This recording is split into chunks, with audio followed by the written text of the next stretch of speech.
Cartea Judecătorii. Capitolul 1. După moartea lui Iosua, copiii lui Israel au întrebat pe Domnul și au zis: Cine dintre noi să se suie întâi împotriva cananiților ca să pornească lupta cu ei? Domnul a răspuns: Iuda să se suie. Iată că am dat țara în mâinile lui. Și Iuda a zis fratelui său Simeon: Suie-te împreună cu mine în țara care mi-a căzut la sorți și să luptăm împotriva cananiților. Și voi merge și eu cu tine în țara care ți-a căzut la sorți. Și Simeon s-a dus cu el. Iuda s-a suit și Domnul a dat pe cananiți și pe fereziți în mâinile lor. Au ucis 10.000 de oameni la Bezec. Au găsit pe Adoni Bezec la Bezec. Au pornit luptă împotriva lui și au bătut pe cananiți și fereziți. Adoni Bezec a luat fuga, dar ei l-au urmărit și l-au prins și i-au tăiat degetele cele mari de la mâini și de la picioare. Adoni Bezec a zis: 70 de împărați, cu degetele cele mari de la mâini și de la picioare tăiate, strângeau mâncare sub masa mea. Dumnezeu îmi răsplătește și mie cum am făcut. L-au dus la Ierusalim și a murit acolo. Fiii lui Iuda au pornit lupta împotriva Ierusalimului și l-au luat. L-au trecut prin ascuzișul săbiei și au dat foc cetății. Fiii lui Iuda s-au pogorât apoi ca să bată pe cananiți, care locuiau muntele, ținutul de miază zi și câmpia.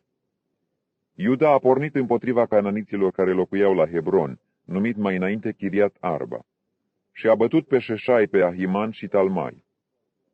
De acolo a pornit împotriva locuitorilor Debirului. Debirul se numea mai înainte Chiriat Sefer. Caleb a zis: Voi da pe fiică mea Axa de nevastă cui va bate Chiriat Seferul și îl va lua. Otniel, fiul lui Kenaz, fratele cel mai mic al lui Caleb, a pus mâna pe cetate și Caleb i-a dat de nevastă pe fiică sa Axa. Când a intrat ea la Otniel, l-a îndemnat să ceară un ogor de la tatăl ei. Ea s-a pogorât de pe măgar și Caleb i-a zis: Ce vrei? Ea i-a răspuns: Dă-mi un dar, căci mi-ai dat un pământ secetos. Dă-mi și izvoare de apă. Și Caleb i-a dat izvoarele de sus și izvoarele de jos. Fiii Kenitului, socrul lui Moise, s-au suit din cetatea finicilor împreună cu fiii lui Iuda, în pustia lui Iuda la miază zi de Arad, și s-au dus de s-au așezat între popor. Iuda a pornit cu fratele său Simeon și au bătut pe cananiții care locuiau la Țefat. Au nimicit cetatea cu desăvârșire și au numit-o Horma, nimicire. Iuda a mai pus mâna pe Gaza și pe ținutul ei, pe Ascalon și pe ținutul lui, și pe Ecron și pe ținutul lui. Domnul a fost cu Iuda și Iuda a pus stăpânire pe munte, dar n-a putut să izgonească pe locuitorii din câmpie, pentru că aveau cară de fier. Au dat Hebronul lui Caleb, cum spusese Moise, și el a izgonit de acolo pe cei 3 fii al lui Anac.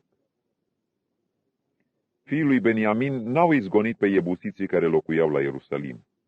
Și iebusiții au locuit în Ierusalim cu fiii lui Beniamin până în ziua de azi. Casa lui Iosif s-a suit și ea împotriva Betelului și Domnul a fost cu ei. Cei din casa lui Iosif au iscodit Betelul, care mai înainte se chema Luz. Străjerii au văzut pe un om ieșind din cetate și i-au zis: Arată-ne pe unde putem intra în cetate și vom avea milă de tine. El le-a arătat pe unde ar putea să intre în cetate și au trecut cetatea prin ascuțișul săbiei. Dar pe omul acela l-au lăsat să plece cu toată familia lui. Omul acela s-a dus în țara hetiților, a zidit o cetate și i-a pus numele Luz, nume pe care l-a purtat până în ziua de azi. Manase n-a izgonit nici el pe locuitorii din Bet-Shean și din satele din prejurul lui, din Taanac și satele lui, din Dor și satele din prejurul lui, din Ibleam și satele din prejurul lui, din Megiddo și satele din prejurul lui, așa încât cananiții au izbutit să rămână în țara aceasta. Când Israel a fost destul de tare, a supus pe cananiți la un bir, dar nu i-a izgonit. Efraim n-a izgonit pe cananiții care locuiau la Gezer și cananiții au locuit în mijlocul lui Efraim la Gezer. Zabulon n-a izgonit nici el pe locuitorii din Chitron, nici pe locuitorii din Nahalol, și cananiții au locuit în mijlocul lui Zabulon, dar au fost supuși la un bir. Nici Asher n-a izgonit pe locuitorii din Aco, nici pe locuitorii din Sidon, nici pe cei din Ahlab, din Achzib, din Helba, din Afic și din Rehob. Și așeriții au locuit în mijlocul cananiților, locuitorii țării, căci nu i-au izgonit. Neftali n-a izgonit pe locuitorii din Bet-Shemesh, nici pe locuitorii din Bet Anat, și a locuit în mijlocul cananiților locuitorii țării. Dar locuitorii din Bet Shemesh și din Bet Anat au fost supuși la un bir. Amoriții au dat înapoi în munte pe fiii lui Dan și nu i-au lăsat să se coboare în câmpie. Amoriții au izbutit să rămână la Har Heres, la Aialon și la Shaalbim, dar mâna casei lui Iosif a apăsat asupra lor și au fost supuși la un bir. Ținutul amoriților se întindea de la suișul Acrabim, de la Sela și în sus. Capitolul 2. Îngerul Domnului s-a suit din Gilgal la Bochim și a zis: Eu v-am scos din Egipt și v-am adus în țara pe care am jurat părinților voștri că vă voi da. Am zis, niciodată nu voi rupe legământul meu cu voi, și voi să nu încheiați legământ cu locuitorii din țara aceasta, ci să le surpați altarele. Dar voi n-ați ascultat de glasul meu. Pentru ce ați făcut lucrul acesta? Am zis atunci, nu-i voi izgoni dinaintea voastră, ci vă vor sta în coaste și Dumnezeii lor vă vor fi o cursă. După ce a spus îngerul Domnului aceste vorbe tuturor copiilor lui Israel, poporul a ridicat glasul și a plâns. Au pus locului aceluia numele Bochim, cei ce plâng, și au adus jertfe Domnului acolo. Iosua a dat drumul poporului și copiii lui Israel au plecat fiecare în moștenirea lui ca să ia țara în stăpânire. Poporul a slujit Domnului în tot timpul vieții lui Iosua și în tot timpul vieții bătrânilor care au trăit după Iosua și care văzuseră toate lucrurile mari pe care le făcuse Domnul pentru Israel. Iosua, fiul lui Nun, robul Domnului, a murit în vârstă de 110 ani. L-au îngropat în ținutul pe care l-avea de moștenire, la Timnat Heres, în muntele lui Efraim, la miază noapte de muntele Gaaș. Tot neamul acela de oameni a fost adăugat la părinții lui și s-a ridicat după el un alt neam de oameni care nu cunoștea pe Domnul, nici ce făcuse el pentru Israel. Copiii lui Israel au făcut atunci ce nu plăcea Domnului și au slujit Baalilor. Au părăsit pe Domnul, Dumnezeul părinților lor, care îi scosese din țara Egiptului, și au mers după alți Dumnezei dintre Dumnezeii popoarelor care îi înconjurau. S-au închinat înaintea lor și au mâniat pe Domnul. Au părăsit pe Domnul și au slujit lui Baal și Astarteelor. Domnul s-a aprins de mânie împotriva lui Israel. El i-a dat în mâinile unor prădători care i-au prădat. I-a vândut în mâinile vrășmașilor lor de jur împrejur și nu s-au mai putut împotrivi vrășmașilor lor. Oriunde mergeau, mâna Domnului era împotriva lor ca să le facă rău, cum spusese Domnul și cum le jurase Domnul. Au ajuns astfel într-o mare strâmtorare. Domnul a ridicat judecători ca să izbăvească din mâna celor ce îi prădau. Dar ei n-au ascultat nici de judecătorii lor, căci au curvit cu alți Dumnezei și s-au închinat înaintea lor. În curând s-au abătut de la calea pe care o urmaseră părinții lor și n-au ascultat de poruncile Domnului ca și ei. Când le ridica Domnul judecători, Domnul era cu judecătorul și îi izbăvea din mâna vrăjmașilor lor în tot timpul vieții judecătorului, căci Domnului îi se făcea milă de suspinurile scoase de ei împotriva celor ce îi apăsau și îi chinuiau. Dar după moartea judecătorului se stricau din nou, mai mult decât părinților, ducându-se după alți Dumnezei ca să le slujească și să se închină înaintea lor, și stăruiau în această purtare și împietrire. Atunci Domnul s-a aprins de mânie împotriva lui Israel și a zis: Fiindcă neamul acesta a călcat legământul meu pe care îl poruncisem părinților lor, și fiindcă n-au ascultat de glasul meu, nu voi mai izgoni dinaintea lor niciunul din neamurile pe care le-a lăsat Iosua când a murit. Astfel, prin ele voi pune pe Israel la încercare, ca să știu dacă vor căuta sau nu să urmeze calea Domnului, cum au căutat părinții lor. Și Domnul a lăsat în pace pe popoarele acelea pe care nu le dăduse în mâinile lui Iosua și nu s-a grăbit să le izgonească. Capitolul 3. Iată neamurile pe care le-a lăsat Domnul ca să încerce pe Israel prin ele, pe toți cei ce nu cunoscuseră toate războaiele Canaanului. El voia numai ca vârstele de oameni ale copiilor lui Israel să cunoască și să învețe războiul, și anume cei ce nu-l cunoscuseră mai înainte. Neamurile acestea erau cei 5 domnitori ai filistenilor, toți cananiții, sidoniții și heviții care locuiau în muntele Liban, de la muntele Baal Hermon până la intrarea Hamatului. Neamurile acestea au slujit ca să pună pe Israel la încercare, pentru ca Domnul să vadă dacă vor asculta de poruncile pe care le dăduse părinților lor prin Moise. Și copiii lui Israel au locuit în mijlocul cananiților, hetiților, amoriților, fereziților, heviților și iebusiților. Au luat de neveste pe fetele lor și au dat de neveste fiilor lor pe fetele lor și au slujit dumnezeilor lor. Copiii lui Israel au făcut ce nu plăcea Domnului, au uitat pe Domnul și au slujit Baalilor și idolilor. Domnul s-a aprins de mânie împotriva lui Israel și i-a vândut în mâinile lui Cușan Rișataim, împăratul Mesopotamiei. Și copiii lui Israel au fost supuși 8 ani lui Cușan Rișataim.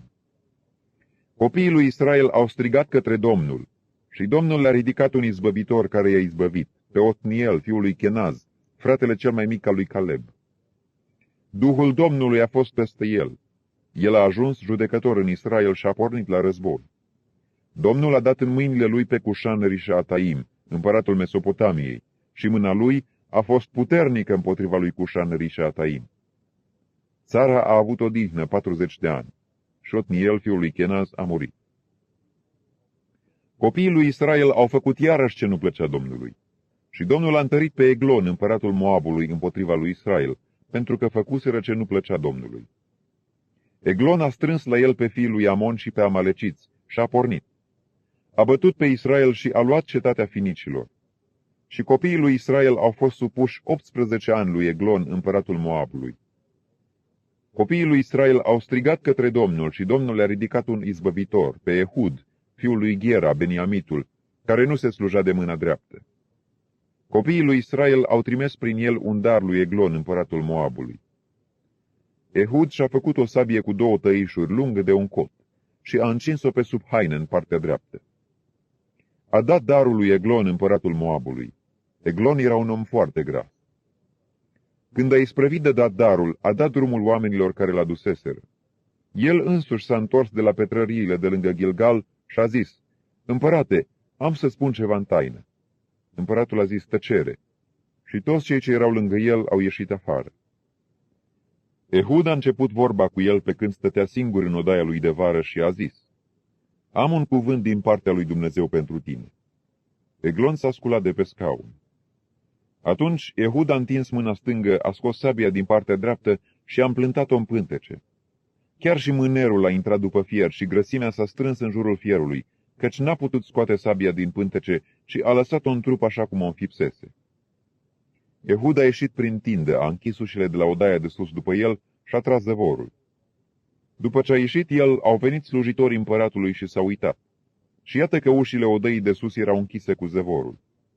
Ei au zis: fără îndoială își acopere picioarele în odaia de vară. Au așteptat multă vreme și, fiindcă el nu deschidea ușile odăii de sus, au luat cheia și au descuiat. Și iată că stăpânul lor era mort, întins pe pământ. Până să se dumirească ei, Ehud a luat-o la fugă, a trecut de pietrării și a scăpat în Seira. Cum a ajuns, a sunat din trâmbiță în muntele lui Efraim. Copiii lui Israel s-au pogorât cu el din munte și el s-a pus în fruntea lor. El le-a zis: veniți după mine, căci Domnul a dat în mâinile voastre pe vrăjmașii voștri moabiți. Ei s-au pogorât după el, au pus stăpânire pe vadurile Iordanului în fața Moabului și n-au lăsat pe nimeni să treacă. Au ucis atunci aproape 10.000 de oameni din Moab, toți voinici și viteji, și n-a scăpat unul. În ziua aceea Moabul a fost merit sub mâna lui Israel și țara a avut odihnă 80 de ani. După el a urmat Șamgar, fiul lui Anat. El a ucis 600 de oameni dintre filisteni cu un otic de plug și el a fost un izbăvitor al lui Israel. Capitolul 4. Copiii lui Israel iarăși au făcut ce nu place Domnului după moartea lui Ehud. Și Domnul i-a vândut în mâinile lui Iabin, împăratul Canaanului, care domnea la Hațor. Căpetenia oștirii lui era Sisera și locuia la Haroshet Goim. Copiii lui Israel au strigat către Domnul, căci Iabin avea 900 de care de fier și de 20 de ani apăsa cu putere pe copiii lui Israel. Pe vremea aceea, judecător în Israel era Debora, prorocița, nevasta lui Lapidot. Ea ședea sub finicul Deborei, între Rama și Betel, în muntele lui Efraim. Și copiii lui Israel se suiau la ea ca să fie judecați.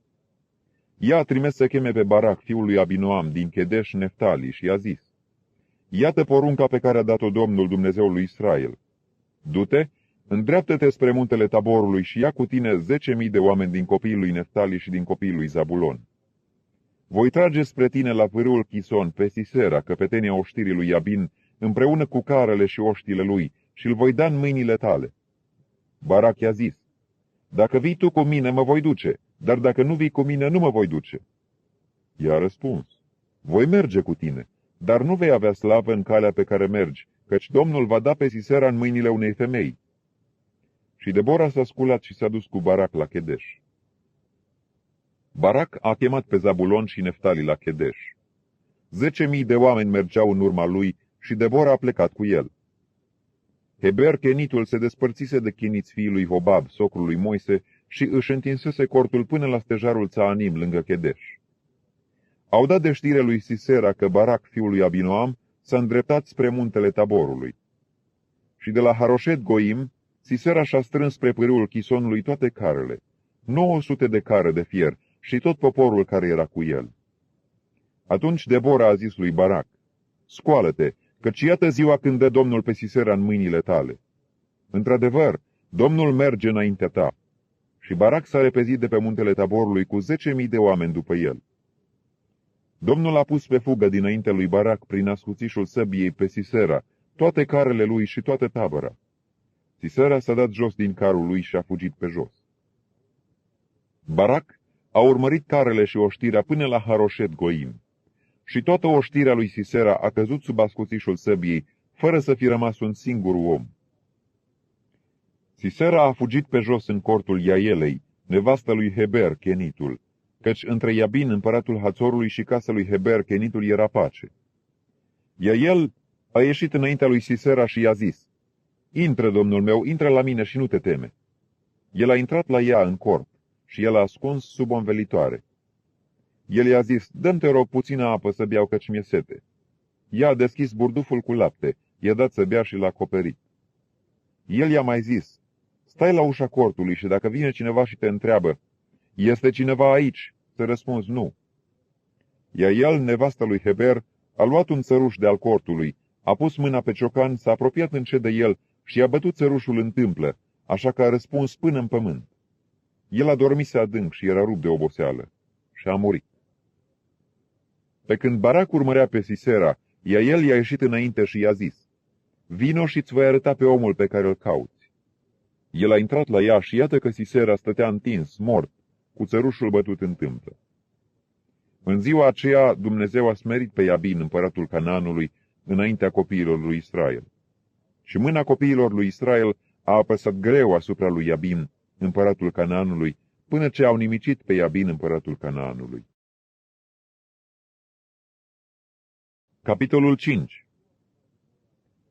În ziua aceea Debora a cântat această cântare cu Barac, fiul lui Abinoam. Niște căpetenii s-au pus în fruntea poporului în Israel. Și poporul s-a arătat gata de luptă.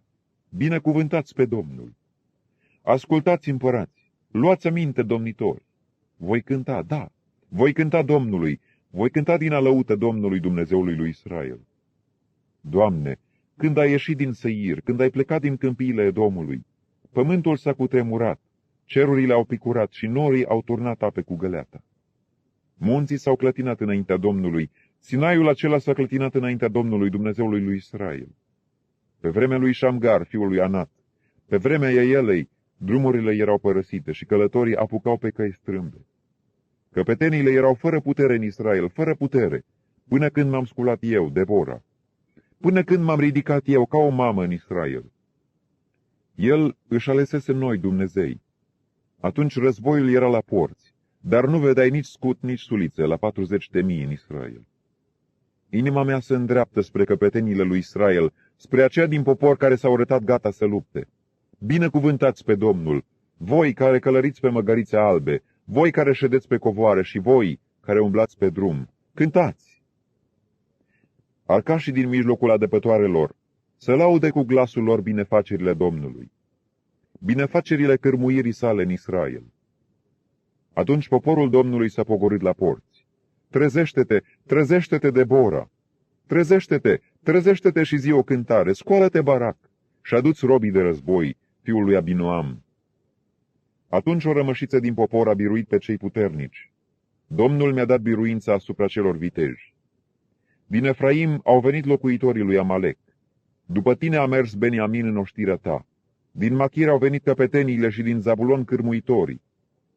Mai marii lui Isahar au fost cu Debora și Isahar a venit după Barac. A fost trimis pe urma lui în vale. La pâraile lui Ruben au fost mari hotărâri. Pentru ce ai rămas în mijlocul staulelor, să asculți behăitul turmelor? La pâraile lui Ruben mari au fost sfaturile. Găladul de dincolo de Iordan nu și-a părăsit locuința. Pentru ce a stat Dan pe corăbii? Așer a stat pe malul mării și s-a odihnit în limanurile lui. Zabulon este un popor care a înfruntat moartea și Neftali la fel pe înălțimile din câmpie. Împărații au venit, s-au luptat. Atunci au luptat împărații Canaanului. La Tanaac, la apele Megido, n-au luat nicio pradă, nici argint. Din ceruri se luptau, de pe cărările lor, stelele se luptau împotriva lui Sisera. Pârâul Chison i-a luat, pârâul din vremile străvechi, pârâul Chison.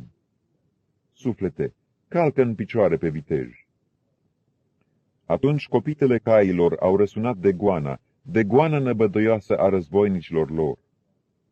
Blestemați pe Meroza, a zis îngerul Domnului, blestemați, blestemați pe locuitorii lui, căci n-au venit în ajutorul Domnului printre oamenii viteji.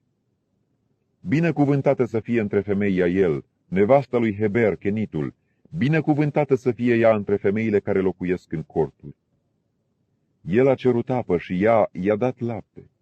În pahar împărătesc i-a adus unt. Cu o mână a luat țărușul și cu dreapta ciocanul lucrătorilor. A lovit pe Sisera, i-a despicat capul, i-a sfărâmat și străpuns tâmpla. El s-a ghemuit, a căzut și s-a culcat la picioarele ei. S-a ghemuit și a căzut la picioarele ei. Acolo unde s-a ghemuit, acolo a căzut fără viață. Pe fereastră, prin zebrele, se uită mama lui Sisera și strigă, pentru ce zăbovește carul lui să vină? Pentru ce vin carele lui așa de încet? Cele mai înțelepte dintre femeile ei răspund. Și ea își răspunde singură, negreșit, au găsit pradă și o împărțesc. O fată, două fete de fiecare om. Pradă de haină văpsită pentru Sisera. Pradă de haină văpsită cusute la Gherghef. Două haine văpsite și cusute la Gherghef, depus pe grumazul biruitorului. Așa să piară toți vrăjmașii tăi, Doamne. Dar cei ce-L iubesc sunt ca soarele când se arată în puterea Lui. Țara a avut odihnă 40 de ani. Capitolul 6. Copiii lui Israel au făcut ce nu plăcea Domnului. Și Domnul i-a dat în mâinile lui Madian timp de 7 ani. Mâna lui Madian a fost puternică împotriva lui Israel. Ca să scape de Madian, copiii lui Israel fugeau în văgăunile munților, în peșteri și pe stânci întărite. După ce semăna Israel, Madian se suia cu Amalek și fiii răsăritului și porneau împotriva lui. Tăbărau în fața lui, nimiceau roadele țării până spre Gaza și nu lăsau în Israel nici merinde, nici oi, nici boi, nici măgari. Căci se suiau împreună cu turmele și corturile lor, soseau ca o mulțime de lăcustă, erau fără număr, ei și cămilele lor, și veneau în țară ca să o pustiască. Israel a ajuns foarte nenorocit din pricina lui Madian și copiii lui Israel au strigat către Domnul. Când copiii lui Israel au strigat către Domnul din pricina lui Madian, Domnul a trimis copiilor lui Israel un proroc. El le-a zis, așa vorbește Domnul Dumnezeul lui Israel. Eu v-am scos din Egipt, eu v-am scos din casa robiei. V-am scăpat din mâna egiptenilor și din mâna tuturor celor ce vă apăsau. I-am izgonit dinaintea voastră și v-am dat vouă țara lor. V-am zis, eu sunt Domnul Dumnezeul vostru, să nu vă temeți de Dumnezeii amoriților, în a căror țară locuiți. Dar voi n-ați ascultat glasul meu. Apoi a venit îngerul Domnului și s-a așezat sub stejarul din Ofra, care era al lui Ioas, din familia lui Abiezer. Gedeon, fiul său, bătea grâu în teasc, ca să-l ascundă de Madian. Îngerul Domnului i s-a arătat și i-a zis, Domnul este cu tine, viteazule. Gedeon i-a zis, rogu-te, Domnul meu, dacă Domnul este cu noi, pentru ce ni s-au întâmplat toate aceste lucruri? Și unde sunt toate minunile acelea pe care ni le istorisesc părinții noștri când spun, nu ne-a scos oare Domnul din Egipt? Acum Domnul ne părăsește și ne dă în mâinile lui Madian. Domnul s-a uitat la el și a zis, du-te cu puterea aceasta pe care o ai și izbăvește pe Israel din mâna lui Madian. Oare nu te trimit eu? Gedeon i-a zis, rogu-te, Domnul meu, cu ce să izbăvesc pe Israel? Iată că familia mea este cea mai săracă din Manase și eu sunt cel mai mic din casa tatălui meu. Domnul i-a zis, eu voi fi cu tine și vei bate pe Madian ca pe un singur om. Gedeon i-a zis, dacă am căpătat trecere înaintea ta, dă-mi un semn ca să-mi arăți că tu îmi vorbești. Nu te depărta de aici până mă voi întoarce la tine să-mi aduc darul și să-l pun înaintea ta. Și Domnul a zis, voi rămânea până te vei întoarce. Gedeon a intrat în casă, a pregătit un ied și a făcut azim dintr-o efă de făină. A pus carnea într-un coș și zeama a turnat-o într-o oală, le-a adus sub stejar și le-a pus înainte. Îngerul lui Dumnezeu i-a zis, ia carnea și azimile, pune-le pe stânca aceasta și varsă zeama. Și el a făcut așa. Îngerul Domnului a întins vârful toiagului pe care l-avea în mână și a atins carnea și azimile. Atunci s-a ridicat din stâncă un foc care a mistuit carnea și azimile. Și îngerul Domnului s-a făcut nevăzut dinaintea lui. Gedeon, văzând că fusese îngerul Domnului, a zis, vai de mine, stăpâne, Doamne, am văzut pe îngerul Domnului față în față. Și Domnul i-a zis, fii pe pace, nu te teme, căci nu vei muri. Gedeon a zidit acolo un altar Domnului și i-a pus numele Domnul Păcii. Altarul acesta este și astăzi la Ofra, care era a familiei lui Abiezer. În aceeași noapte Domnul a zis lui Gedeon, ia vițelul tatălui tău și un alt aur de 7 ani. Dărâmă altarul lui Baal, care este al tatălui tău, și taie parul închinat Astartei, care este deasupra. Să zidește apoi și să întocmești pe vârful acestei stânci un altar Domnului Dumnezeului tău. Să iei taurul al doilea și să aduci o ardere de tot cu lemnul din stâlpul idolului pe care îl vei tăia. Gedeon a luat 10 oameni dintre slujitorii lui și a făcut ce spusese Domnul. Dar fiindcă se temea de casa tatălui său și de oamenii din cetate, a făcut lucrul acesta noaptea, nu ziua. Când s-au sculat oamenii din cetate dis de dimineață, iată că altarul lui Baal era dărâmat, parul închinat idolului deasupra lui era tăiat, și al doilea taur era adus ca ardere de tot pe altarul care fusese zidit. Ei și-au zis unul altuia, cine a făcut lucrul acesta? Și au întrebat și au făcut cercetări. Li s-a spus, Gedeon, fiul lui Ioas, a făcut lucrul acesta.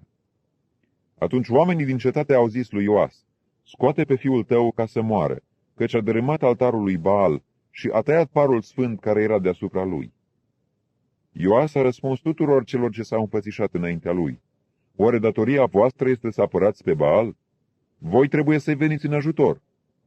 Oricine va lua apărarea lui Baal să moară până dimineață. Dacă Baal este un Dumnezeu, să-și apere el pricina, fiindcă i-au dărâmat altarul. În ziua aceea au pus lui Gedeon numele Ierubaal, apere Sebal, căci au zis, apere Sebal împotriva lui, fiindcă i-a dărâmat altarul. Tot Madianul, Amalek și fiii răsăritului s-au strâns împreună, au trecut Iordanul și au tăbărât în Valea Israel. Gedeon a fost îmbrăcat cu Duhul Domnului. A sunat din trâmbiță și Abiezer a fost chemat ca să meargă după el. A trimis soli în tot Manase, care de asemenea a fost chemat să meargă după el. A trimis soli în Asher, în Zabulon și în Neftali, care s-au suit să le iese înainte. Gedeon a zis lui Dumnezeu, dacă vrei să izbăvești pe Israel prin mâna mea, cum ai spus, iată, voi pune un val de lână în arie. Dacă numai lâna va fi acoperită de rouă și tot pământul va rămânea uscat, voi cunoaște că vei izbăvi pe Israel prin mâna mea, cum ai spus. Și așa s-a întâmplat. În ziua următoare, el s-a sculat de dimineață, a stors lâna și a scos roa din ea, care a dat un pahar plin cu apă. Gedeon a zis lui Dumnezeu, să nu te aprinzi de mânie împotriva mea și nu voi mai vorbi decât de data aceasta. Aș vrea numai să mai fac o încercare cu lâna, numai lâna să rămână uscată și tot pământul să se acopere cu rouă. Și Dumnezeu a făcut așa în noaptea aceea. Numai lâna a rămas uscată și tot pământul s-a acoperit cu rouă. Capitolul 7. Ierubal sau Gedeon și tot poporul care era cu el s-au sculat dis de dimineață și au tăbărât la izvorul Harod. Tabăra lui Madian era la miază noapte de Gedeon, spre dealul More, în vale. Domnul a zis lui Gedeon: poporul pe care l-ai cu tine este prea mult, pentru ca să dau pe Madian în mâinile lui. El ar putea să se laude împotriva mea și să zică: mâna mea m-a izbăvit. Vestește dar lucrul acesta în auzul poporului. Cine este fricos și se teme să se întoarcă și să se depărteze de muntele Galaadului. 22.000 de oameni din popor s-au întors și au mai rămas 10.000. Domnul a zis lui Gedeon: poporul este încă prea mult. Pogoară-i la apă și acolo ți-i voi alege. Acela despre care îți voi spune: acesta să meargă cu tine, va merge cu tine. Și acela despre care îți voi spune: acesta să nu meargă cu tine, nu va merge cu tine. Gedeon a pogorât poporul la apă și Domnul a zis lui Gedeon: pe toți cei ce vor limpăi apa cu limba, cum limpăiește câinele, să-i desparți de toți cei ce vor bea apă din genunchi. Cei ce au limpăit apa ducând-o la gură cu mâna au fost în număr de 300 de oameni. Și tot poporul celălalt a îngenunchiat ca să bea. Și Domnul a zis lui Gedeon: cu cei 300 de oameni care au limpăit vă voi mântui și voi da pe Madian în mâinile tale. Toți ceilalți din popor să se ducă fiecare acasă. Au luat merindele poporului și trâmbițele lui. Apoi Gedeon a trimis pe toți bărbații lui Israel, pe fiecare în cortul lui, și a ținut pe cei 300 de oameni. Tabăra lui Madian era jos în vale. Domnul a zis lui Gedeon în timpul nopții: scoală-te și pogoară-te în tabără, căci am dat-o în mâinile tale. Dacă ți-e frică să te pogori, pogoară-te cu Pura, slujitorul tău. Să asculți ce vor zice ei și după aceea ți se vor întări mâinile. Pogoară-te dar în tabără. El s-a pogorât cu Pura, slujitorul lui, până la întâia straja taberii. Madian, Amalek și toți fiii răsăritului erau răspândiți în vale ca o mulțime de lăcuste, și cămilele lor erau fără număr ca nisipul de pe marginea mării. Gedeon a sosit și iată că un om istorisea tovarășului său un vis. El zicea: am visat un vis, și se făcea ca o turtă de ori se rostogolea în tabăra lui Madian. A venit de s-a lovit până la cort și cortul a căzut. L-a răsturnat cu susul în jos și cortul a fost dărâmat. Tovarășul lui a răspuns și a zis: aceasta nu este altceva decât sabia lui Gedeon, fiul lui Ioas, bărbatul lui Israel. Dumnezeu a dat în mâinile lui pe Madian și toată tabăra. Când a auzit Gedeon istorisirea visului și tâlcuirea lui, s-a aruncat cu fața la pământ, s-a întors în tabăra lui Israel și a zis: sculați-vă, căci Domnul a dat în mâinile voastre tabăra lui Madian. A împărțit în 3 cete pe cei 300 de oameni și le-a dat tuturor trâmbițe și ulcioare goale, cu niște făclii în ulcioare. El le-a zis: să vă uitați la mine și să faceți ca mine. Cum voi ajunge în tabără, să faceți ce voi face eu. Și când voi suna din trâmbiță, eu și toți cei ce vor fi cu mine, să sunați și voi din trâmbiță de jur împrejurul taberii și să ziceți: sabia Domnului și a lui Gedeon. Gedeon și cei 100 de oameni care erau cu el au ajuns la capătul taberii la începutul străjii de la mijlocul nopții, îndată după ce puseseră pe păzitori. Au sunat din trâmbiță și au spart ulcioarele pe care le aveau în mână. Cele 3 cete au sunat din trâmbiță și au spart ulcioarele. Au apucat făcliile cu mâna stângă și trâmbițele cu mâna dreaptă ca să sune și au strigat: sabia Domnului și a lui Gedeon. Au rămas fiecare la locul lui în jurul taberii și toată tabăra a început să alerge, să țipe și să fugă. Cei 300 de oameni au sunat iarăși din trâmbiță și în toată tabăra Domnul i-a făcut să întoarcă sabia unii împotriva altora. Tabăra a fugit până la Bet-Shita, spre Țerera, până la hotarul de la Abel-Mehola lângă Tabat. Bărbații lui Israel s-au strâns, cei din Neftali, din Asher și din tot Manase, și au urmărit pe Madian. Gedeon a trimis soli în tot muntele lui Efraim ca să spună: pogorâți-vă înaintea lui Madian și tăiați-le trecerea apelor până la Bet-Bara și Iordan.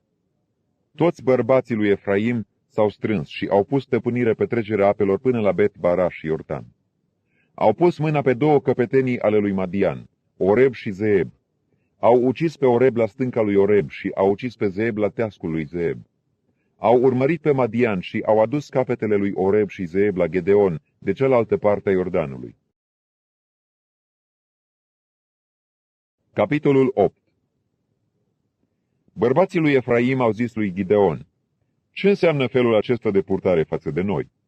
Pentru ce nu ne-ai chemat când ai plecat să te lupți împotriva lui Madian? Și au avut o mare ceartă cu el. Gideon le-a răspuns: ce-am făcut eu pe lângă voi? Oare nu face mai mult culesul ciorchinelor rămase în via lui Efraim decât culesul întregei vii a lui Abiezer? În mâinile voastre a dat Dumnezeu pe căpetenii lui Madian, Oreb și Zeeb. Ce-am putut face eu deci pe lângă voi? După ce le-a vorbit astfel, li s-a potolit mânia. Gideon a ajuns la Iordan și l-a trecut, el și cei 300 de oameni care erau cu el, obosiți, dar urmărind mereu pe vrășmași.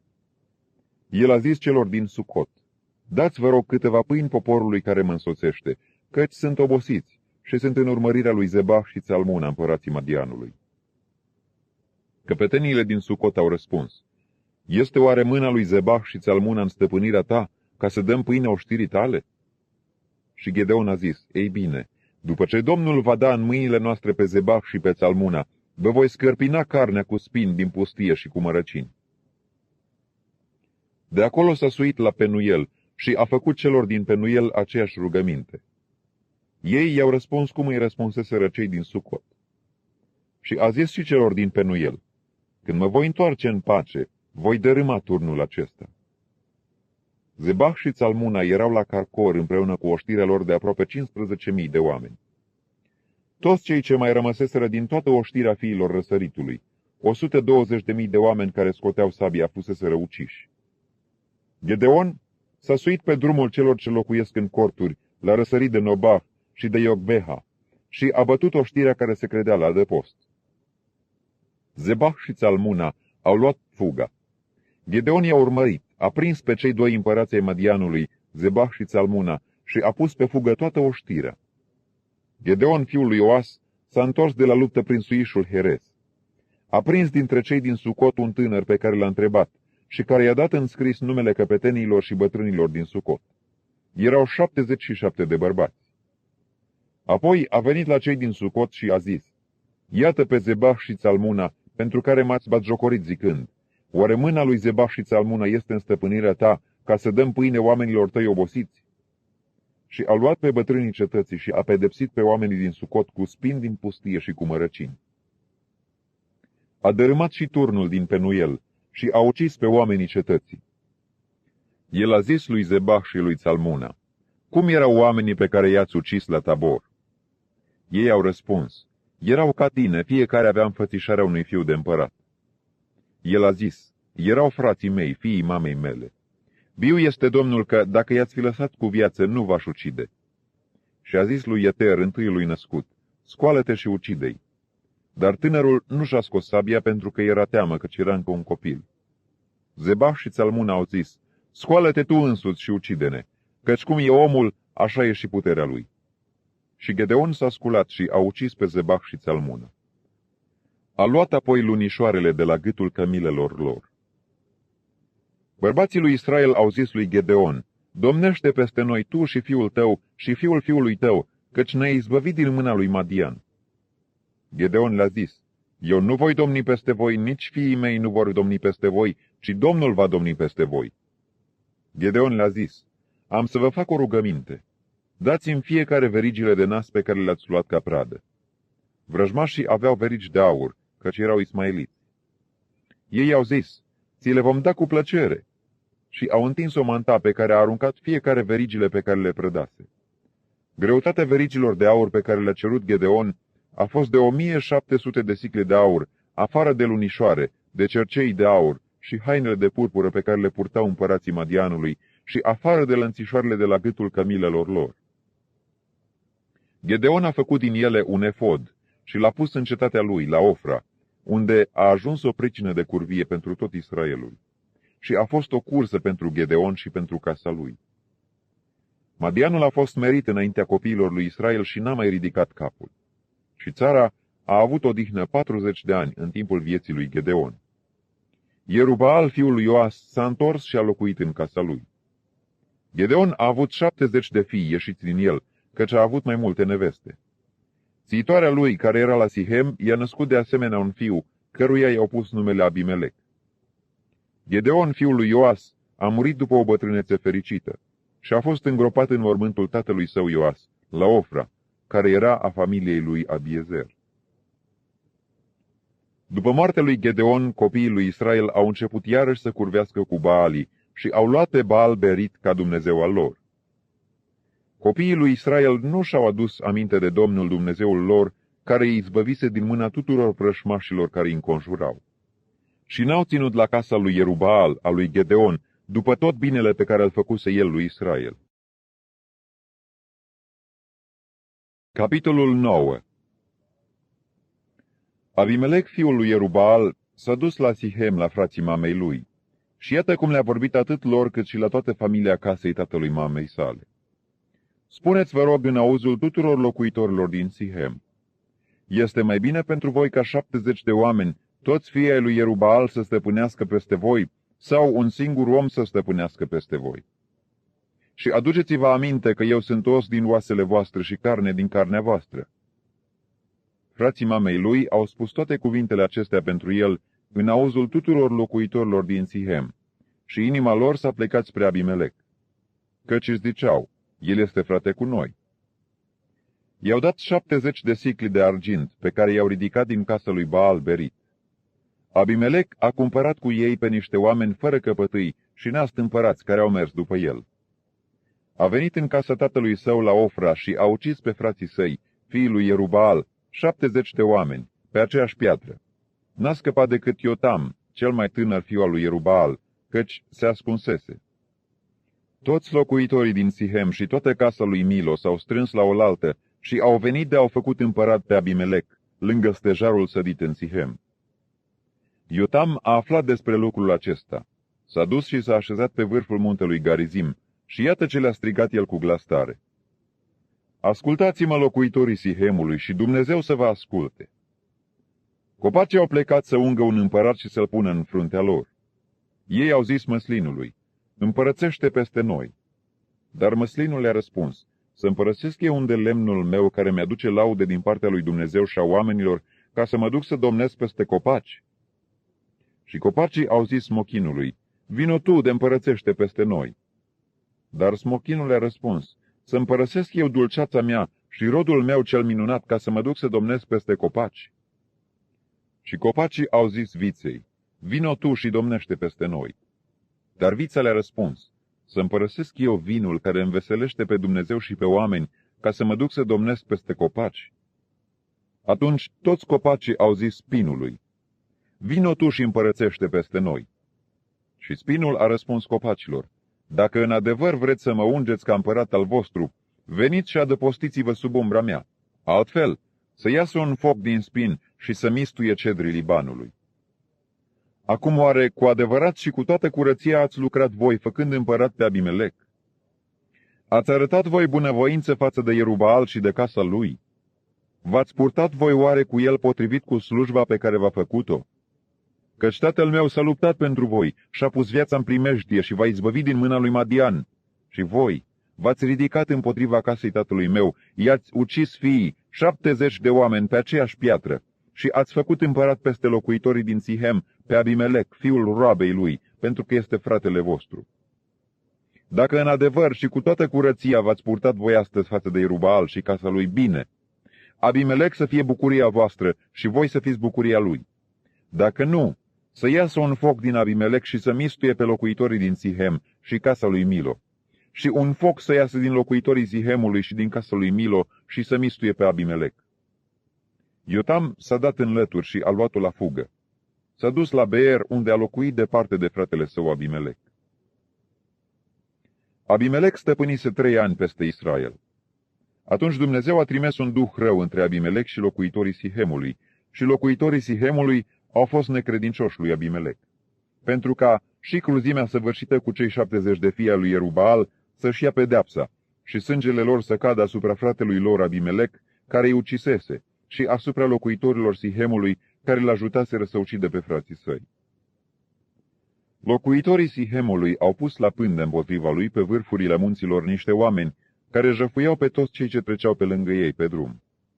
Și lucrul acesta a fost adus la cunoștința lui Abimelec. Gaal, fiul lui Ebed, a venit cu frații săi și au trecut la Sihem. Locuitorii Sihemului au avut încredere în el. Au ieșit la câmp, le-au cules viile, le-au călcat struguri și au început să se veselească. Au intrat în casa Dumnezeului lor, au mâncat și au băut și au blestemat pe Abimelec.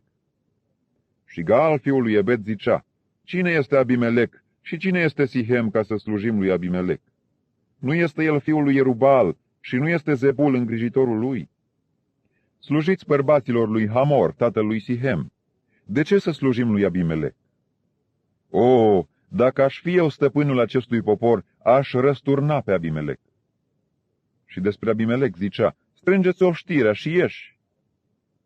Zebul, cârmuitorul cetății, a auzit ce zicea Gaal, fiul lui Ebed, și s-a aprins de mânie. A trimis pe ascuns niște soli la Abimelec ca să-i spună: Iată, Gaal, fiul lui Ebed și frații lui au venit la Sihem și au răsculat cetatea împotriva ta. Acum pleacă noaptea tu și poporul care este cu tine și stai la pândă în câmp. Dimineața, la răsăritul soarelui, să te arunci cu năval asupra cetății. Și când Gaal și poporul care este cu el vor ieși împotriva ta, să-i faci ce-ți vor îngădui puterile. Abimelec și tot poporul care era cu el au plecat noaptea și s-au pus la pândă lângă Sihem, împărțiți în 4 cete. Gaal, fiul lui Ebed, a ieșit și a stătut la intrarea porții cetății. Abimelec și tot poporul care era cu el s-au sculat atunci de la pândă. Gaal a zărit poporul și a zis lui Zebul: Iată un popor care se pogoară din vârful munților. Zebul i-a răspuns: Este umbra munților pe care ei drept oameni. Gaal, luând iarăși cuvântul, a zis: Este chiar un popor care se pogoară de pe înălțimile țării și o ceată vine pe drumul stejarului ghicitorilor. Zebul i-a răspuns: Unde ți este acum gura cu care ziceai: Cine este Abimelec ca să-i slujim? Nu este oare acesta poporul pe care îl disprețuiei tu? Mergi acum și luptă-te cu el. Gaal a înaintat în fruntea locuitorilor Sihemului și s-a luptat cu Abimelec. Urmărit de Abimelec, a luat-o la fugă dinaintea lui și mulți oameni au căzut morți până la intrarea porții. Abimelec s-a oprit la Aruma și Zebul a izgonit pe Gaal și pe frații lui care n-au putut să rămână la Sihem. A doua zi poporul a ieșit la câmp. Abimelec, căruia i s-a dat de știre, și-a luat ceata, a împărțit-o în 3 părți și s-a pus la pândă în câmp. Văzând că poporul ieșea din cetate, s-a sculat împotriva lor și i-a bătut. Abimelec și cetele care erau cu el au pornit înainte și s-au așezat la intrarea porții cetății. 2 din aceste cete s-au aruncat asupra tuturor celor ce erau în câmp și i-au bătut.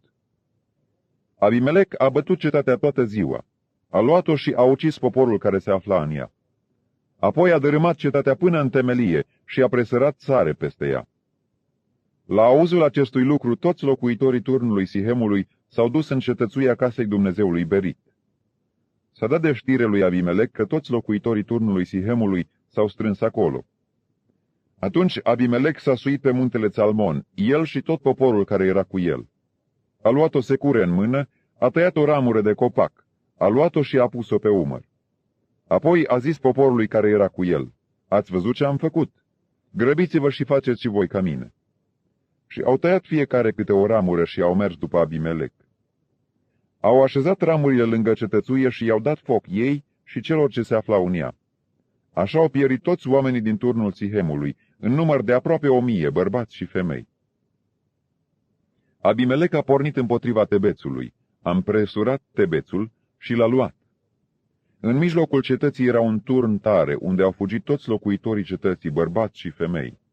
Au încuiat ușile după ei și s-au suit pe acoperișul turnului.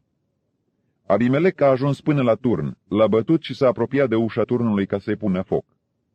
Atunci o femeie a aruncat o piatră de râșniță pe capul lui Abimelec și i-a sfărâmat țeasta capului. Îndată el a chemat pe tânărul care-i purta armele și i-a zis: Scoateți sabia și omoară-mă, ca să nu se zică de mine, l-a omorât o femeie. Tânărul l-a străpuns cu sabia și a murit. Când au văzut bărbații lui Israel că Abimelec a murit, au plecat fiecare acasă. Astfel a făcut Dumnezeu să cadă asupra lui Abimelec răul pe care îl făcuse tatălui său, ucizând pe cei 70 de frați ai lui. Și Dumnezeu a făcut să cadă asupra capului oamenilor din Sihem tot răul pe care îl făcuseră. Astfel s-a împlinit față de ei blestemul lui Iotam, fiul lui Ierubal. Capitolul 10. După Abimelec s-a sculat Tola, fiul lui Pua, fiul lui Dodo, bărbat din Isahar, ca să izbăvească pe Israel. El locuia la Șamir, în muntele lui Efraim. Tola a fost judecător în Israel 23 de ani. Apoi a murit și a fost îngropat la Șamir. După el s-a sculat Iair, Galaaditul, care a fost judecător în Israel 22 de ani. El avea 30 de fii care călăreau pe 30 de mânci de măgari și stăpâneau 30 de cetăți, numite și azi cetățile lui Iair, și așezate în țara Galaadului. Și Iair a murit și a fost îngropat la Camon. Copiii lui Israel au făcut iarăși ce nu plăcea Domnului. Au slujit Baalilor și Astarteelor, dumnezeilor Siriei, dumnezeilor Sidonului, dumnezeilor Moabului, dumnezeilor fiilor lui Amon și dumnezeilor filistenilor, și au părăsit pe Domnul și nu i-au mai slujit. Domnul s-a aprins de mânie împotriva lui Israel și i-a vândut în mâinile filistenilor și în mâinile fiilor lui Amon. Ei au apăsat și au asuprit pe copiii lui Israel în vremea aceea 18 ani, și anume, pe toți copiii lui Israel care erau de cealaltă parte a Iordanului, în țara amoriților în Galaad. Fiii lui Amon au trecut Iordanul ca să se bată și împotriva lui Iuda, împotriva lui Beniamin și împotriva casei lui Efraim. Și Israel era într-o mare strâmtoare. Copiii lui Israel au strigat către Domnul și au zis: Am păcătuit împotriva ta, căci am părăsit pe Dumnezeul nostru și am slujit Baalilor. Domnul a zis copiilor lui Israel: Nu v-am izbăvit eu de egipteni, de amoriți, de fiii lui Amon și de filisteni? Și când v-au apăsat sidoniții Amalec și Maon și ați strigat către mine, nu v-am izbăvit eu din mâinile lor? Dar voi m-ați părăsit și ați slujit altor dumnezei, de aceea nu vă voi mai izbăvi. Duceți-vă și chemați pe dumnezeii pe care i-ați ales, ei să vă izbăvească în vremea strâmtorării voastre. Copiii lui Israel au zis Domnului: Am păcătuit, fă-ne ce-ți va plăcea, nu mai izbăvește-ne astăzi. Și au scos dumnezeii străini din mijlocul lor și au slujit Domnului. El s-a îndurat de suferințele lui Israel. Fiii lui Amon s-au strâns și au tăbărât în Galaad și copiii lui Israel s-au strâns și au tăbărât la Mițpa. Poporul și căpeteniile Galaadului și-au zis unul altuia: Cine este omul care va începe lupta împotriva fiilor lui Amon? El va fi căpetenia tuturor locuitorilor Galaadului. Capitolul 11. Iefta, Galaaditul, era un om viteaz. El era fiul unei curve. Galaad născuse pe Iefta. Nevasta lui Galaad i-a născut fii, care, făcându-se mari, au izgonit pe Iefta și i-au zis: Tu nu vei avea moștenire în casa tatălui nostru, căci ești fiul unei alte femei. Și Iefta a fugit de la frații lui și a locuit în țara Tob. Niște oameni fără căpătâi s-au strâns la Iefta și făceau plimbări cu el. După câtva timp, fiii lui Amon au pornit cu război împotriva lui Israel. Și pe când fiii lui Amon făceau război cu Israel, bătrânii Galaadului s-au dus să caute pe Iefta din țara Tob. Ei au zis lui Iefta: Vino de fii căpetenia noastră și să batem pe fiii lui Amon. Iefta a răspuns bătrânilor Galaadului: Nu m-ați urât voi și nu m-ați izgonit voi din casa tatălui meu. Pentru ce veniți la mine acum când sunteți în strâmtorare? Bătrânii Galaadului au zis lui Iefta: Ne întoarcem la tine acum ca să mergi cu noi, să bați pe fiul lui Amon și să fii căpetenia noastră, căpetenia tuturor locuitorilor Galaadului. Și Iefta a răspuns bătrânilor Galaadului: Dacă mă aduceți înapoi ca să bat pe fiul lui Amon și dacă Domnul îi va da înaintea mea, voi fi eu oare căpetenia voastră? Bătrânii Galaadului au zis lui Iefta: Domnul să ne audă și să judece dacă nu vom face ce spui. Și Iefta a pornit cu bătrânii Galaadului. Poporul l-a pus în fruntea lui și l-a așezat căpetenie, și Iefta a spus din nou înaintea Domnului la Mițpa toate cuvintele pe care le rostise. Iefta a trimis soli împăratului fiilor lui Amon ca să-i spună: Ce ai cu mine de vii împotriva mea să faci război împotriva țării mele? Împăratul fiilor lui Amon a răspuns solilor lui Iefta: Pentru că Israel, când s-a suit din Egipt, a pus mâna pe țara mea de la Arnon până la Iaboc și Iordan, dă-mi-o înapoi acum de bunăvoie. Iefta a trimis iarăși soli împăratului fiilor lui Amon ca să-i spună: Așa vorbește Iefta: Israel n-a pus mâna pe țara Moabului, nici pe țara fiilor lui Amon. Căci când s-a suit Israel din Egipt, a mers în pustie până la Marea Roșie și a ajuns la Cades. Atunci Israel a trimis sol împăratului Edomului ca să-i spună: lasă-mă să trec prin țara ta. Dar împăratul Edomului n-a voit. A trimis și la împăratul Moabului și nici el n-a vrut. Și Israel a rămas la Cades. Apoi a mers prin pustie, a ocolit țara Edomului și țara Moabului și a venit la răsăritul țării Moabului. Au tăbărât dincolo de Arnon, fără să intre pe ținutul Moabului, căci Arnonul era hotarul Moabului. Israel a trimis sol lui Sihon, împăratul Amoriților, împăratul Hesbonului. Și Israel i-a zis: lasă-mă să trec prin țara ta până la locul spre care mergem. Dar Sihon n-a avut încredere în Israel ca să-l lase să treacă pe ținutul lui. Și-a strâns tot poporul, a tăbărât la Iahaț și a luptat împotriva lui Israel. Domnul Dumnezeul lui Israel a dat pe Sihon și pe tot poporul lui în mâinile lui Israel, care i-a bătut. Israel a pus mâna pe toată țara Amoriților, care erau așezați în țara aceasta. Au pus mâna pe tot ținutul Amoriților de la Arnon până la Iaboc și de la pustie până la Iordan. Și acum, când Domnul Dumnezeul lui Israel a izgonit pe Amoriți dinaintea poporului său Israel, tu să le stăpânești țara? Oare ce-ți dă în stăpânire Dumnezeul tău Chemoș? Nu vei stăpâni. Și tot ce ne-a dat în stăpânire Domnul Dumnezeul nostru înaintea noastră, noi să nu stăpânim. Ești tu mai bun decât Balac, fiul lui Țipor, împăratul Moabului? S-a certat el cu Israel sau a făcut el război împotriva lui? Iată că sunt 300 de ani de când locuiește Israel la Hesbon și în satele din jurul lui, la Aroer și în satele din jurul lui și în toate cetățile care sunt pe malul Arnonului. Pentru ce nu i le-ați luat în tot timpul acesta? Eu nu te-am supărat deloc și rău te-ai purtat cu mine făcându-mi război. Domnul să judece lucrul acesta, el să fie astăzi judecător între fiii lui Israel și fiii lui Amon. Împăratul fiilor lui Amon n-a ascultat cuvintele pe care trimis Iefta să îi le spună. Duhul Domnului a venit peste Iefta. Iefta a străbătut Galaadul și Manase, a trecut la Mițpe în Galaad și din Mițpe din Galaad a pornit împotriva fiilor lui Amon. Iefta a făcut o juruință Domnului și a zis: dacă vei da în mâinile mele pe fiii lui Amon, oricine va ieși pe porțile casei mele înaintea mea, la întoarcerea mea fericită de la fiii lui Amon, va fi închinat Domnului și îl voi aduce ca ardere de tot. Iefta a pornit împotriva fiilor lui Amon și Domnul i-a dat în mâinile lui. Le-a pricinuit o foarte mare înfrângere de la Aroer până spre Minit, loc care cuprindea 20 de cetăți, și până la Abel Cheramim. Și fiii lui Amon au fost smeriți înaintea copiilor lui Israel. Iefta s-a întors acasă la Mițpa și iată că fiică sa i-a ieșit înainte cu timpane și jocuri.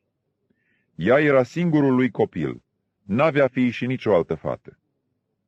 Cum a văzut-o, el și-a rupt hainele și a zis: ah, fata mea, adânc mă lovești și mă tulburi. Am făcut o juruință Domnului și nu o pot întoarce. Ea i-a zis: tată, ai făcut o juruință Domnului, fă-mi potrivit cu ceea ce ți-a ieșit din gură, acum când Domnul te-a răzbunat pe vrăjmașii tăi, pe fiii lui Amon. Și ea a zis tatălui său: atât îngăduiem, lasă-mă slobă de 2 luni, ca să mă duc să mă pogor în munți și să-mi plâng fecioria cu tovarășele mele. El a răspuns: du-te, și a lăsat-o slobă de 2 luni. Ea s-a dus cu tovarășele ei și și-a plâns fecioria pe munți. După cele 2 luni s-a întors la tatăl ei și el a împlinit cu ea juruința pe care o făcuse.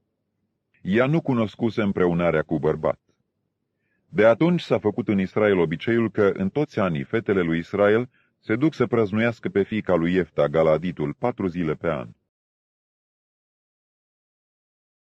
Capitolul 12. Bărbații lui Efraim s-au strâns, au pornit spre miază noapte și au zis lui Iefta: pentru ce te-ai dus să bați pe fiii lui Amon, fără să ne fi chemat și pe noi să mergem cu tine? Vrem să-ți dăm foc casei și să te ardem împreună cu ea. Iefta le-a răspuns: eu și poporul meu am avut mari certuri cu fiii lui Amon, și când v-am chemat, nu m-ați scăpat din mâinile lor. Văzând că nu-mi vii în ajutor, mi-am pus viața în joc și am pornit împotriva fiilor lui Amon. Domnul i-a dat în mâinile mele. Pentru ce vă suiți dar azi împotriva mea ca să-mi faceți război? Iefta a strâns pe toți bărbații Galaadului și a început lupta cu Efraim. Bărbații Galaadului au bătut pe Efraim pentru că efraimiții ziceau: sunteți niște fugari ai lui Efraim. Galaadul este în mijlocul lui Efraim, în mijlocul lui Manase. Galadiții au pus mâna pe vadurile Iordanului dinspre Efraim. Și când unul din fugarii lui Efraim zicea: lasă-mă să trec, bărbații Galaadului îl întrebau: ești efraimit? Dacă răspundea: nu, atunci îi ziceau: ei bine, zi Șibolet. Și el zicea: Sibolet, căci nu putea să-l spună bine. Atunci bărbații Galaadului îl apucau și îl jungheau lângă vadurile Iordanului. Astfel au pierit în vremea aceea 42.000 de bărbați din Efraim. Iefta a fost judecător în Israel 10 ani. Apoi Iefta Galaditul a murit și a fost îngropat într-una din cetățile Galaadului. După el a fost judecător în Israel Ibțan din Betleem. El a avut 30 de fii, a măritat 30 de fete în afară și a adus pentru fiii lui 30 de fete de afară. El a fost judecător în Israel 7 ani. Apoi Ibțan a murit și a fost îngropat în Betleem. După el a fost judecător în Israel Elon din Zabulon. El a fost judecător în Israel 10 ani. Apoi Elon din Zabulon a murit și a fost îngropat la Aialon, în țara lui Zabulon. După el a fost judecător în Israel Abdon, fiul lui Hilel, piratonitul. El a avut 40 de fii și 30 de nepoți, care călăreau pe 70 de mânși de măgar. El a fost judecător în Israel 8 ani. Apoi Abdon, fiul lui Hilel, piratonitul, a murit și a fost îngropat la Piraton, în țara lui Efraim, pe muntele Amaleciților. Capitolul 13. Copiii lui Israel au făcut iarăși ce nu plăcea Domnului, și Domnul i-a dat în mâinile filistenilor timp de 40 de ani.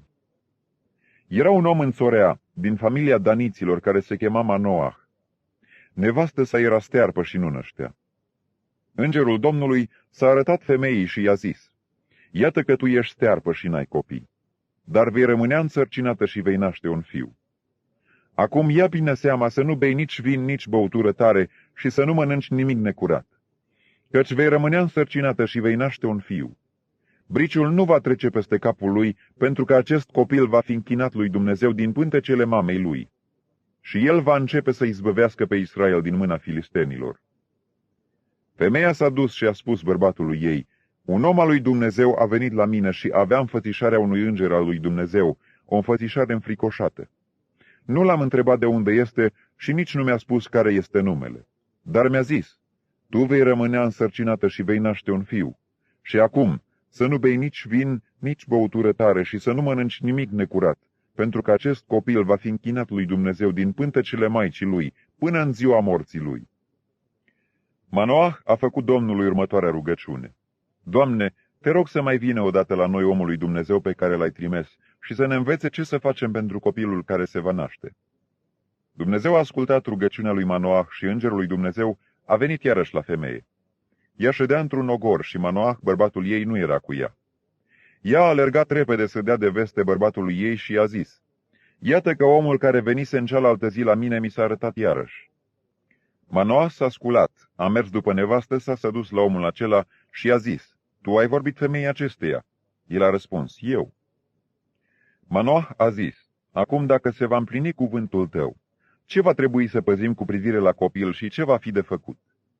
Îngerul Domnului a răspuns lui Manoah: femeia să se ferească de tot ce i-am spus, să nu guste niciun rod din viță, să nu bea nici vin, nici băutură tare și să nu mănânce nimic necurat, să păzească tot ce i-am poruncit.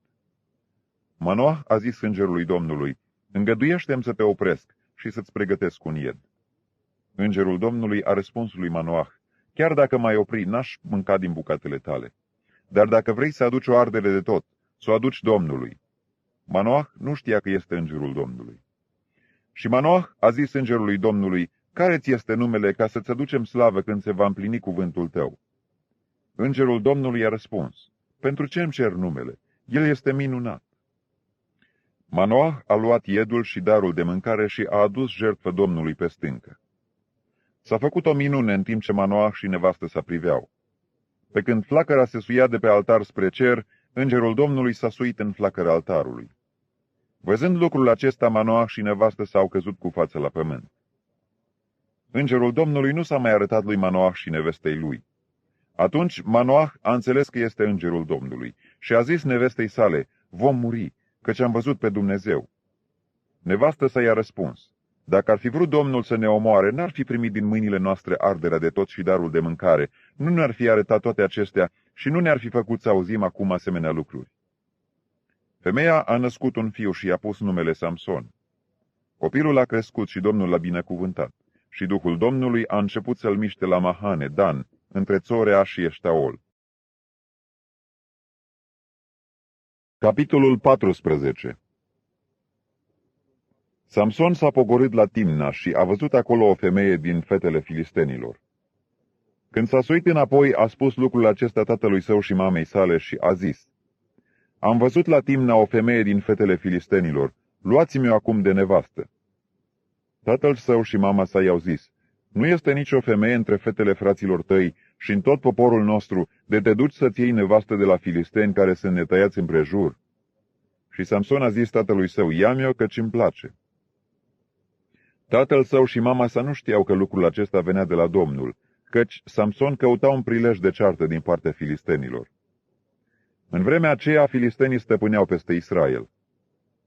Și Samson s-a pogorât împreună cu tatăl său și cu mama sa la Timna. Când au ajuns la viile din Timna, iată că i-a ieșit înainte un leu tânăr mugind. Duhul Domnului a venit peste Samson și, fără să aibă ceva în mână, Samson a sfâșiat pe leu cum se sfâșie un ied. N-a spus tatălui său și mamei sale ce făcuse. S-a pogorât și a vorbit cu femeia aceea și i-a plăcut. După câtva timp s-a dus iarăși la Timna ca să o ia și s-a abătut să vadă hoitul leului. Și iată că în trupul leului era un roi de albină și miere. A luat mierea în mână și a mâncat-o pe drum. Și când a ajuns la tatăl său și la mama sa, le-a dat și au mâncat și ei din ea. Dar nu le-a spus că luase mierea aceasta din trupul leului. Tatăl lui Samson s-a pogorât la femeia aceea și acolo Samson a făcut un ospăț, căci așa făceau tinerii. Cum l-au văzut, au poftit 30 de tovarăși care au stat împreună cu el. Samson le-a zis: am să vă spun o ghicitoare.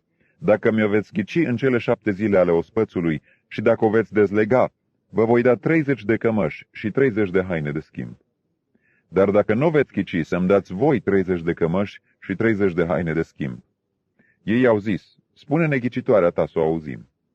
Și el le-a zis: din cel ce mănâncă a ieșit ce se mănâncă și din cel tare a ieșit dulceață. 3 zile n-au putut dezlega ghicitoarea. În ziua a 7-a au zis nevestei lui Samson: înduplecă pe bărbatul tău să ne dezlege ghicitoarea. Altfel te vom arde pe tine și casa tatălui tău. Ne-ați adunat aici ca să ne jăfuiți, nu-i așa? Nevasta lui Samson plângea lângă el și zicea: tu n-ai decât ură pentru mine și nu mă iubești. Ai spus o ghicitoare copiilor poporului meu și nu mi-ai dezlegat-o. Și el i-a răspuns: n-am dezlegat-o nici tatălui meu, nici mamei mele, să ți-o dezleg ție. Ea a plâns lângă el tot timpul celor 7 zile cât a ținut ospățul. Și în ziua a 7-a i-a dezlegat-o, căci îl necăja. Și ea a dat copiilor poporului ei dezlegarea ghicitorii. Oamenii din cetate au zis lui Samson în ziua a 7-a, înainte de apusul soarelui: ce este mai dulce decât mierea și ce este mai tare decât leul? Și el le-a zis: dacă n-ați fi arat cu juncana mea, nu mi-ați fi dezlegat ghicitoarea. Duhul Domnului a venit peste el și s-a pogorât la Ascalon. Acolo a ucis 30 de oameni, le-a luat hainele și a dat hainele de schimb celor ce dezlegaseră ghicitoarea. Era aprins de mânie și s-a suit la casa tatălui său. Nevastă sa a fost dată unuia din tovarășii lui cu care era prieten el. Capitolul 15. După câtva timp, pe vremea seceratului grâului, Samson s-a dus să-și vadă nevasta și i-a dus un ied. El a zis: vreau să intru la nevastă mea în odaia ei. Dar tatăl nevestei nu i-a îngăduit să intre. Am crezut că o urăști, a zis el, și am dat-o tovarășului tău. Nu este sorusa cea tânără mai frumoasă ca ea? Ia-o dar în locul ei. Samson le-a zis: de data aceasta nu voi fi vinovat față de filisteni dacă le voi face rău. Samson a plecat. A prins 300 de vulpi și a luat niște făclii. Apoi a legat vulpile coadă de coadă și a pus câte o făclie între cele două cozi la mijloc. A aprins făcliile, a dat drumul vulpilor în grânele filistenilor și a aprins astfel atât stogurile de snopi, cât și grâul care era în picioare, bancă și grădinile de măslin. Filistenii au zis: cine a făcut lucrul acesta? Li s-a răspuns: Samson, ginerile Timneanului, pentru că acesta i-a luat nevasta și a dat-o tovarășului lui. Și filistenii s-au suit și au ars-o pe ea și pe tatăl ei. Samson le-a zis: așa faceți? Nu voi înceta decât după ce îmi voi răzbuna pe voi. I-a bătut aspru pe spate și pe pântece, apoi s-a pogorât și a locuit în crăpătură stâncii Etam.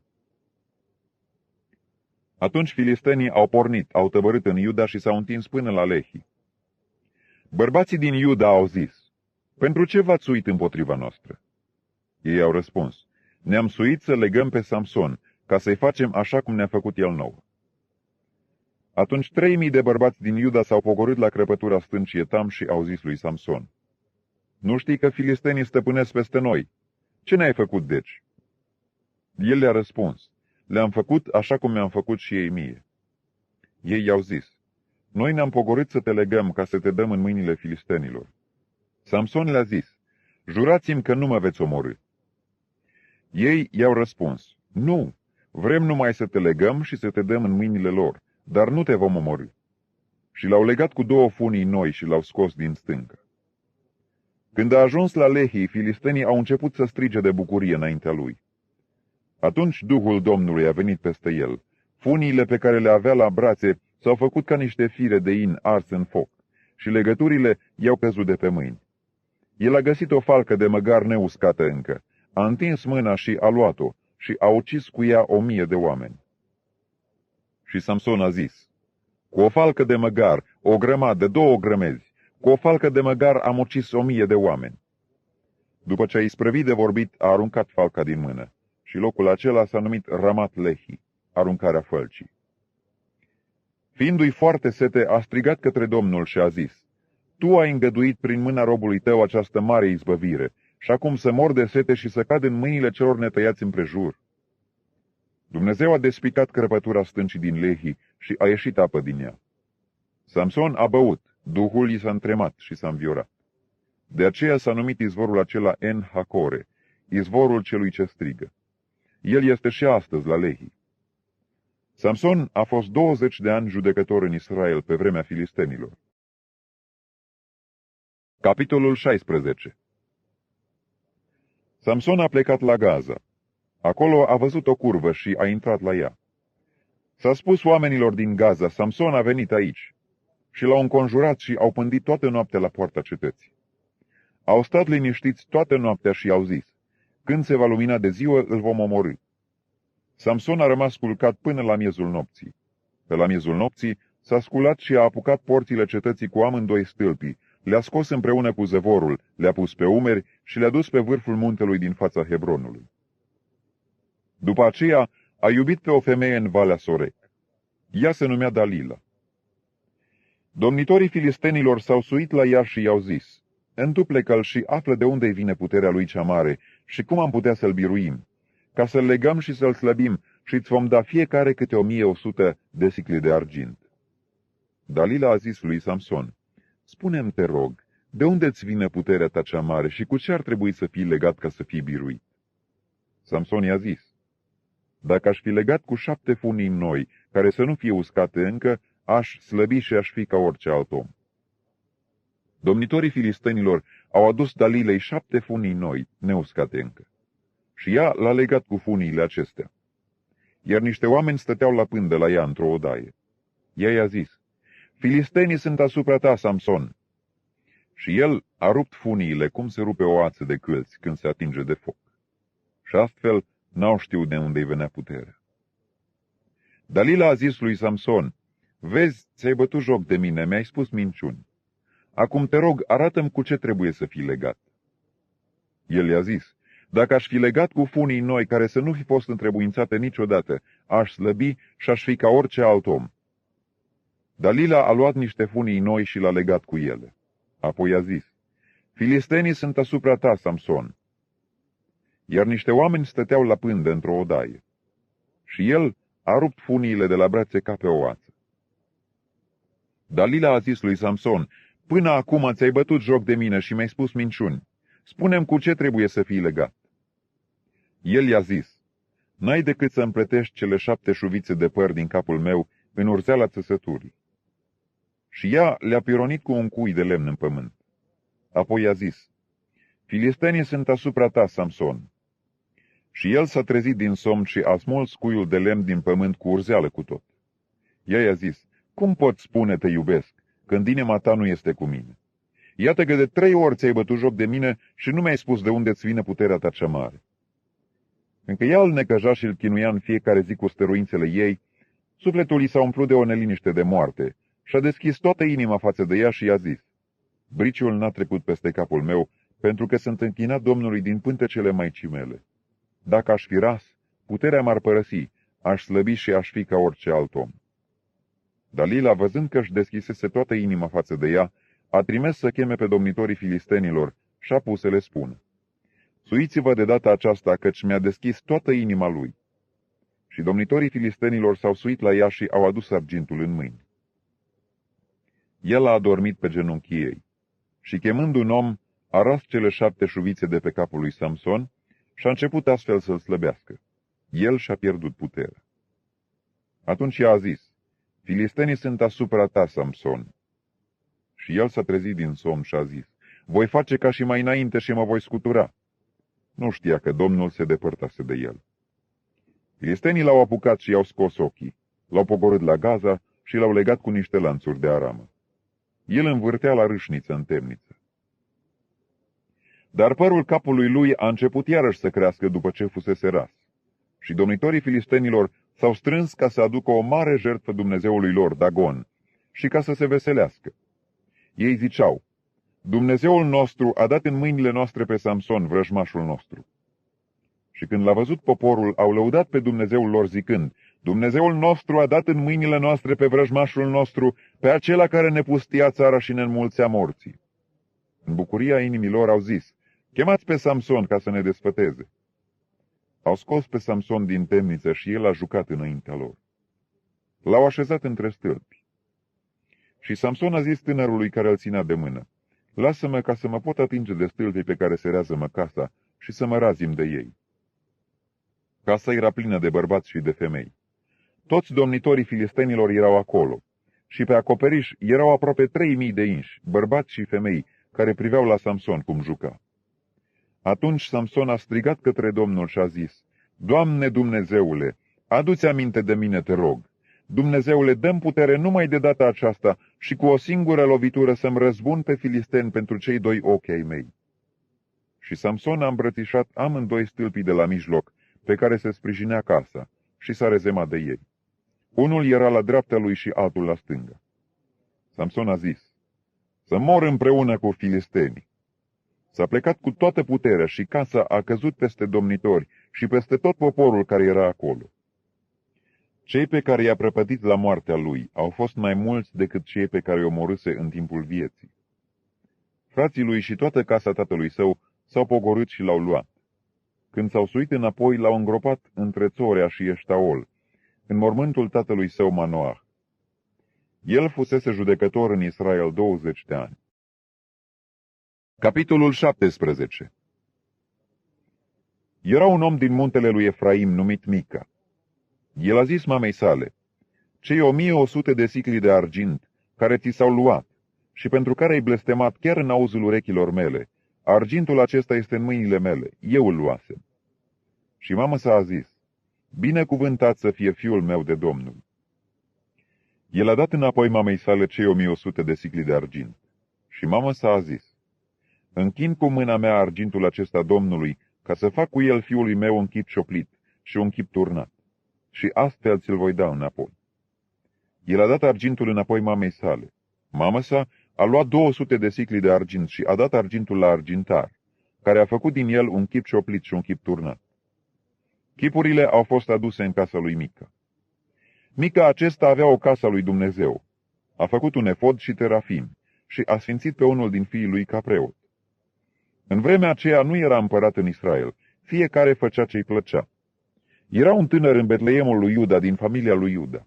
Era levit și locuia pentru o vreme acolo. Omul acesta a plecat din cetatea Betleemul lui Iuda să-și caute o locuință potrivită. Urmându-și drumul, a ajuns în muntele lui Efraim, la casa lui Mica. Mica i-a zis: "De unde vii?" El i-a răspuns: "Eu sunt levit din Betleemul lui Iuda și merg să-mi caut o locuință potrivită." Mica i-a zis: "Rămâi la mine, tu să-mi fii tată și preot, și eu îți voi da 10 sicli de argint pe an, hainele de care vei avea nevoie și mijloace de trai." Și levitul a intrat la el. S-a hotărât astfel să rămână la omul acesta, care a privit pe tânăr ca pe unul din fiii lui. Mica a sfințit pe levit și tânărul acesta i-a slujit ca preot și a locuit în casa lui.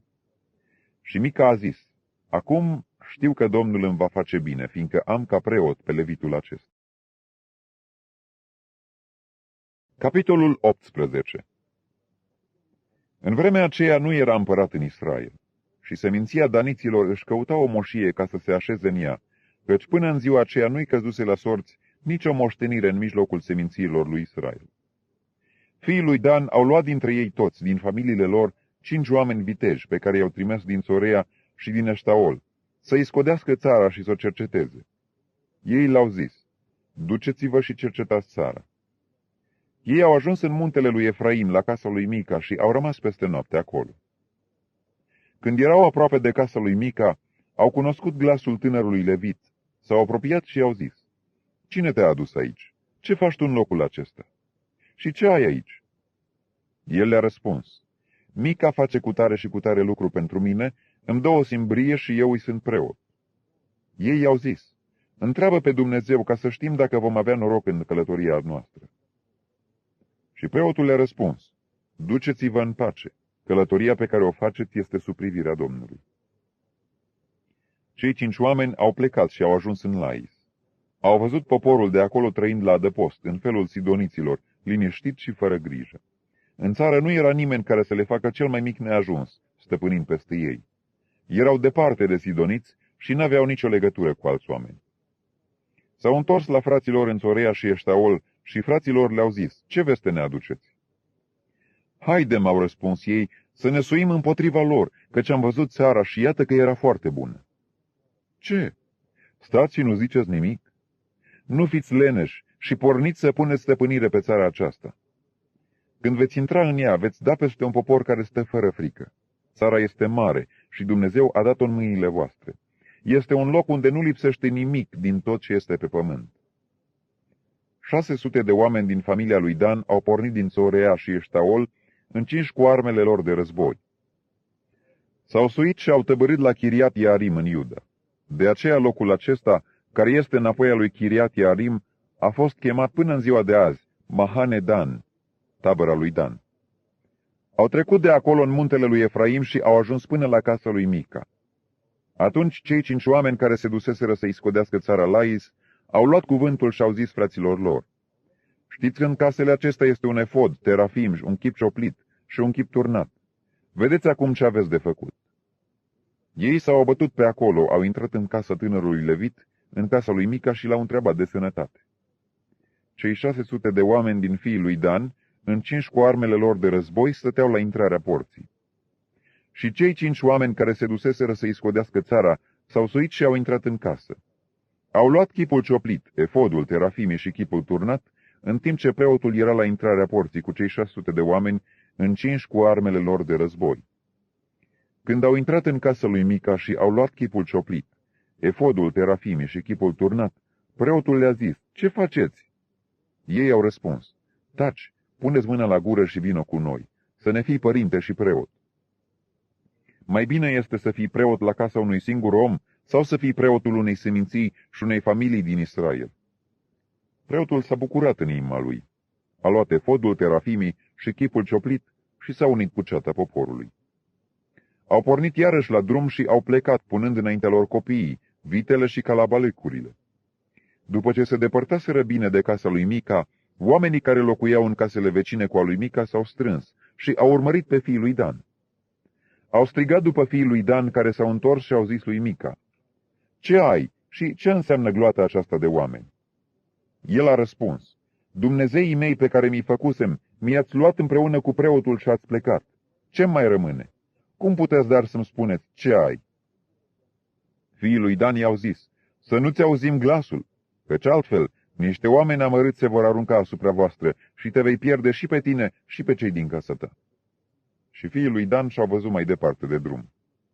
Mica, văzând că sunt mai tari decât el, s-a întors și a venit acasă.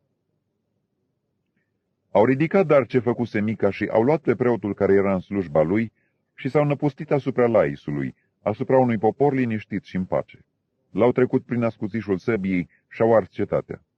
Nimeni n-a izbăvit-o căci era departe de Sidon și locuitorii ei n-aveau nicio legătură cu alți oameni. Ea era în valea care se întinde spre Bet-Rehob. Fiii lui Dan au zidit din nou cetatea și au locuit în ea. Au numit-o Dan, după numele lui Dan, tatăl lor, care se născuse lui Israel. Dar cetatea se chema mai înainte Lais. Au înălțat pentru ei chipul șoplit și Ionatan, fiul lui Gershom, fiul lui Moise, el și fiii lui, au fost preoții seminției daniților până pe vremea robirii țării. Au așezat pentru ei chipul cioplit pe care îl făcuse Mica în tot timpul cât a fost casa lui Dumnezeu la Silo. Capitolul 19. Pe vremea când nu era împărat în Israel, un levit care locuia la marginea muntelui lui Efraim și-a luat ca țiitoare o femeie din Betleemul lui Iuda. Țiitoarea nu i-a fost credincioasă și l-a părăsit ca să se ducă în casa tatălui ei, în Betleemul lui Iuda, unde a rămas timp de 4 luni. Bărbatul ei s-a sculat și s-a dus la ea ca să-i vorbească inimii și să o aducă înapoi. Avea cu el pe sluga lui și 2 măgari. Ea l-a adus în casa tatălui ei și când l-a văzut tatăl femeii aceleia tinere, l-a primit cu bucurie. Socrul său, tatăl femeii aceleia tinere, l-a ținut la el 3 zile. Au mâncat și au băut și au rămas noaptea acolo. A 4-a zi s-au sculat dis de dimineață și levitul se pregătea să plece. Dar tatăl tinerei femei a zis ginerelui său, ia o bucată de pâine ca să prinzi la inimă și apoi veți pleca. Și au șezut de au mâncat și au băut amândoi. Apoi, tatăl tinerei femei a zis bărbatului, hotărăște-te dar să rămâi aici la noapte și să ți se veselească inima. Bărbatul se scula să plece, dar în urma stăruințelor socrului său a rămas acolo și noaptea aceea. În ziua a 5-a s-a sculat dis de dimineață să plece. Atunci tatăl tinerei femei a zis, întărește-ți mai întâi inima, te rog, și rămâi până ce se va pleca ziua spre seară. Și au mâncat amândoi. Bărbatul se scula să plece cu țiitoarea și sluga lui, dar socrul său, tatăl tinerei femei, i-a zis, iată că ziua a trecut, e târziu, rămâi dar peste noapte aici. Iată că ziua se pleacă spre noapte, rămâi aici peste noapte și să ți se veselească inima. Mâine vă veți scula dis de dimineață ca să porniți la drum și te vei duce la cortul tău. Bărbatul n-a vrut să mai rămână și în noaptea aceea, ci s-a sculat și a plecat. A ajuns până în fața Iebusului, adică Ierusalimul, cu cei 2 măgari înșelați și cu țiitoarea lui. Când s-au apropiat de Iebus, ziua se plecase mult spre seară. Sluga a zis atunci stăpânului său, haidem să ne îndreptăm spre cetatea aceasta a iebusiților și să rămânem în ea peste noapte. Stăpânul său i-a răspuns, nu putem să intrăm într-o cetate străină, unde nu sunt copii de-ai lui Israel, ci să mergem până la Ghibea. A mai zis slugii sale, haidem să ne apropiem de unul din locurile acestea, Ghibea sau Rama, și să rămânem acolo peste noapte. Au mers mai departe și apunea soarele când s-au apropiat de Ghibea, care este a lui Beniamin. S-au îndreptat într-acolo ca să se ducă să rămână peste noapte în Ghibea. Levitul a intrat și s-a oprit în piața cetății. Nu s-a găsit nimeni care să-i primească în casă să rămână peste noapte. Și iată că un bătrân se întorcea seara de la munca câmpului. Omul acesta era din muntele lui Efraim, locuia pentru o vreme la Ghibea și oamenii din locul acela erau beniamiți. El a ridicat ochii și a văzut pe călător în piața cetății. Și bătrânul i-a zis, încotro mergi și de unde vii? El i-a răspuns, venim din Betleemul lui Iuda și mergem până la marginea muntelui lui Efraim, de unde sunt. Mă dusesem la Betleemul lui Iuda și acum mă duc la casa Domnului. Dar nu se găsește nimeni să mă primească în casă. Avem însă paie și nutreți pentru măgarii noștri. Avem și pâine și vin pentru mine, pentru roaba ta și pentru băiatul care este cu robii tăi. Nu ducem lipsă de nimic. Bătrânul a zis, pacea să fie cu tine. Toate nevoile tale le iau asupra mea, numai să nu rămâi în piață peste noapte. L-a dus în casa lui și a dat nutreț măgarilor. Călătorii și-au spălat picioarele, apoi au mâncat și au băut. Pe când se veseleau ei, iată că oamenii din cetate, niște fii ai lui Belial, oameni stricați, au înconjurat casa, au bătut la poartă și au zis bătrânului, stăpânul casei: scoate pe omul acela care a intrat la tine, ca să ne împreunăm cu el. Stăpânul casei a ieșit la ei și le-a zis: nu, fraților, vă rog să nu faceți un lucru așa de rău, fiindcă omul acesta a intrat în casa mea, nu săvârșiți mișelia aceasta. Iată că am o fată fecioară și omul acesta are o țiitoare. Vi le voi aduce afară, necinstiți-le și faceți-le ce vă va plăcea, dar nu-și săvârșiți cu omul acesta o faptă așa de nelegiuită. Oamenii aceia n-au vrut să-l asculte. Atunci omul și-a luat țiitoarea și le-a dus-o afară. Ei s-au împreunat cu ea și și-au bătut joc de ea toată noaptea până dimineață și i-au dat drumul când se lumina de ziua. Către ziua, femeia aceasta a venit și a căzut la ușa casei omului la care era bărbatul ei și a rămas acolo până la ziua. Și dimineața bărbatul ei s-a sculat, a deschis ușa casei și a ieșit ca să-și urmeze drumul mai departe. Dar iată că femeia țiitoarea lui era întinsă la ușa casei cu mâinile pe prag. El i-a zis: scoală-te și haidem să mergem. Ea n-a răspuns. Atunci bărbatul a pus-o pe măgar și a plecat acasă. Când a ajuns acasă, a luat un cuțit, a apucat pe țiitoarea lui și a tăiat-o mădular cu mădular în 12 bucăți, pe care le-a trimis în tot ținutul lui Israel. Toți cei ce au văzut lucrul acesta au zis: niciodată nu s-a întâmplat și nu s-a văzut așa ceva de când s-au suit copiii lui Israel din Egipt până în ziua de azi. Luați aminte dar la lucrul acesta, sfătuiți-vă și vorbiți. Capitolul 20. Toți copiii lui Israel au ieșit de la Dan până la Beersheba și țara Galaadului și adunarea s-a strâns ca un singur om înaintea Domnului la Mitzpa. Căpeteniile întregului popor, toate semințiile lui Israel, au venit în adunarea poporului lui Dumnezeu. Erau 400.000 de oameni pedeștri care scoteau sabie. Și fiii lui Beniamin au auzit că se suiseră copiii lui Israel la Mitzpa.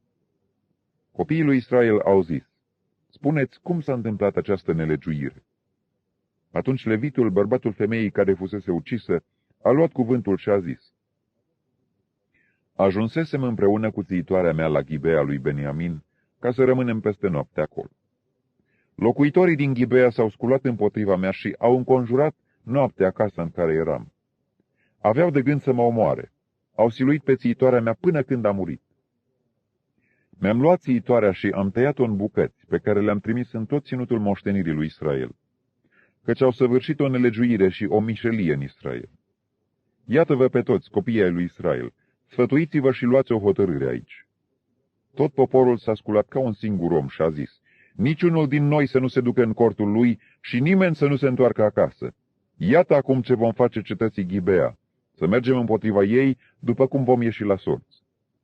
Să luăm din toate semințiile lui Israel 10 oameni din 100, 100 din 1000 și 1000 din 10.000. Ei să se ducă să caute merinde pentru popor, pentru ca la întoarcerea lor să facem cetății Ghibea din Beniamin potrivit cu toată mișelia pe care a făcut-o ea în Israel. Astfel, toți bărbații lui Israel s-au strâns împotriva cetății, uniți ca un singur om. Semințiile lui Israel au trimis niște oameni în toate familiile lui Beniamin ca să-i spună: ce înseamnă nelegiuirea aceasta care s-a făcut între voi? Scoateți afară acum pe oamenii aceia stricați din Ghibea, ca să-i omorâm și să curățim răul din mijlocul lui Israel.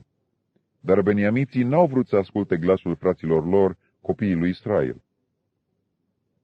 Beniamiții au ieșit din cetățile lor și s-au strâns la Ghibea ca să lupte împotriva copiilor lui Israel.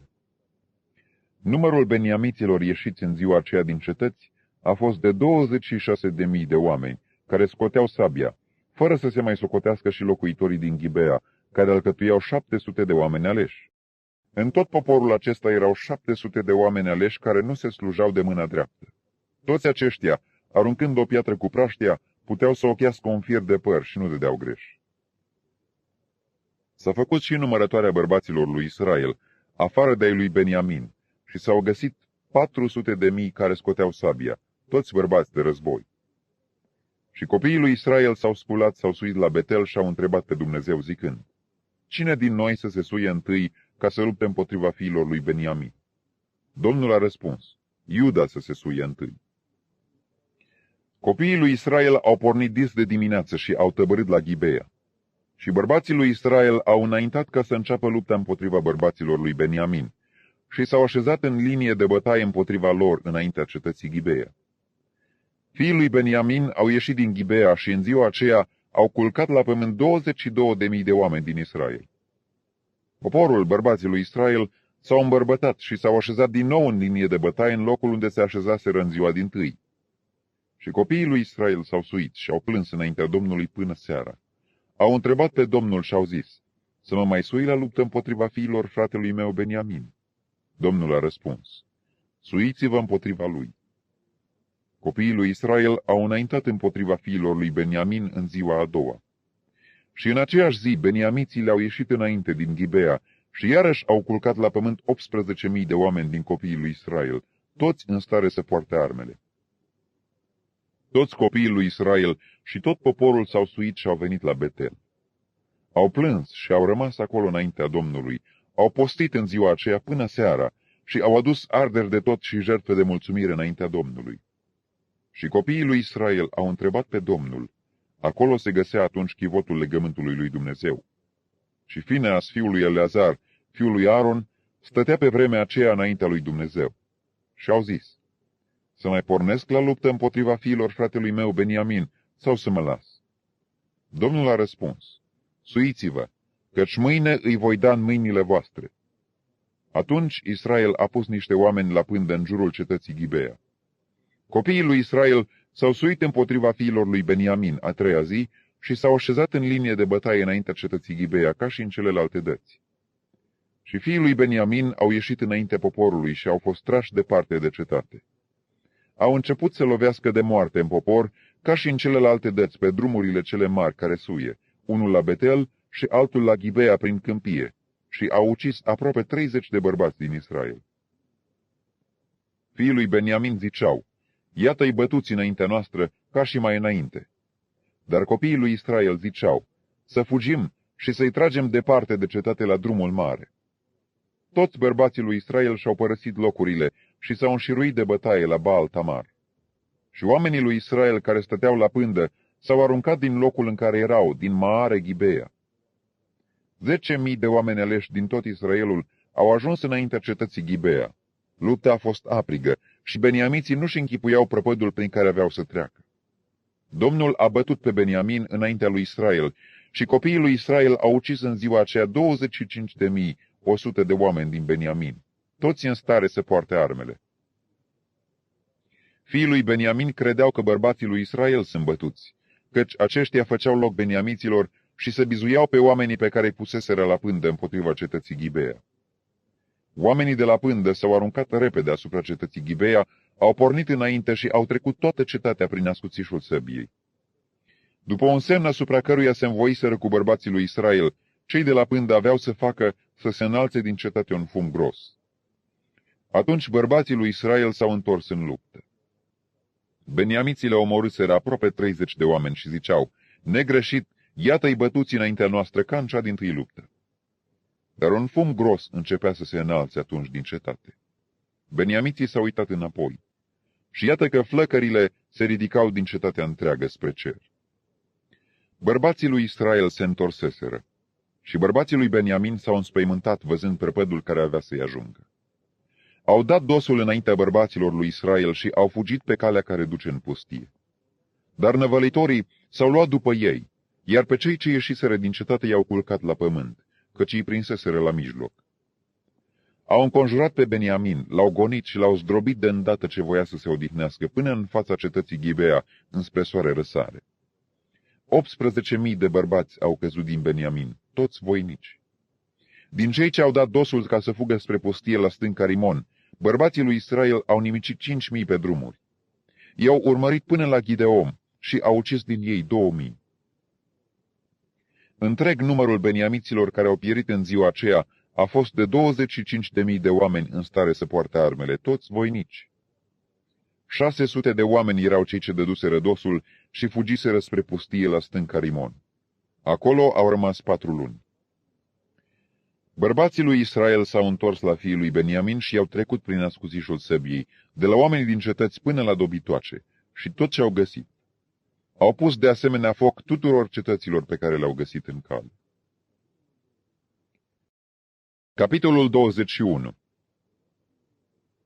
Bărbații lui Israel juraseră la Mițpa zicând: nici unul din noi să nu-și dea fata după un beniamit. Poporul a venit la Betel și a stat înaintea lui Dumnezeu până seara. Au ridicat glasul, au vărsat multe lacrimi și au zis: Doamne, Dumnezeul lui Israel, pentru ce s-a întâmplat așa ceva în Israel, să lipsească astăzi o seminție întreagă din Israel? A doua zi poporul s-a sculat dis de dimineață. Au zidit acolo un altar și au adus arderi de tot și jertfe de mulțumire. Copiii lui Israel au zis: cine dintre toate semințiile lui Israel nu s-a suit la adunare înaintea Domnului? Căci făcuseră un jurământ mare împotriva oricui nu s-ar sui la Domnul la Mițpa și ziseseră să fie pedepsit cu moartea. Copiilor lui Israel le părea rău de fratele lor Beniamin și ziceau: astăzi a fost nimicită o seminție din Israel. Cum să facem rost de neveste celor ce au rămas cu viață, fiindcă am jurat pe Domnul să nu le dăm fetele noastre de neveste? Ei au zis deci: este cineva dintre semințiile lui Israel care să nu se fi suit la Domnul la Mițpa? Și nimeni din Iabes, din Galaad, nu venise în tabără la adunare. Au făcut numărătoarea poporului și nu era acolo niciunul din locuitorii din Iabes, din Galaad. Atunci adunarea a trimis împotriva lor 12.000 de ostași, dându-le porunca aceasta: duceți-vă și treceți prin ascuțișul săbiei pe locuitorii din Iabes, din Galaad, cu femeile și copiii.